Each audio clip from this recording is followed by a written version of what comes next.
هیتلر گفته بود وقتش که اگر یگان ملت نیست کردن شیطان مکرش برلی تو و ملت خود به خود از بین میره.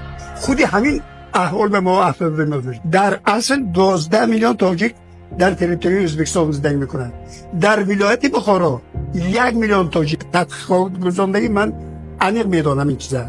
افسوس که در ولایت بخارا یگان تا مکتبی تاجیکی نیست، یگان تا باغچی تاجیکی نیست، یک صنفی تاجیکی نیست یا گروهی باغچی نیست. همه‌اش رو با قانون‌های نانوشته اعلام نکرده آیسته آیسته برهم زدن.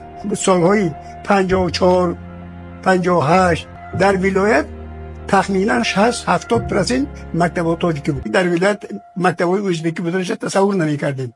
آخر اومده سالهای 80 بعد در ولایت بخارا یگان تا مکتب تاجیکی نموند. اینا به فکرم از سوادناک شدنی فرزندان دیگر ملت ها ترس دارند.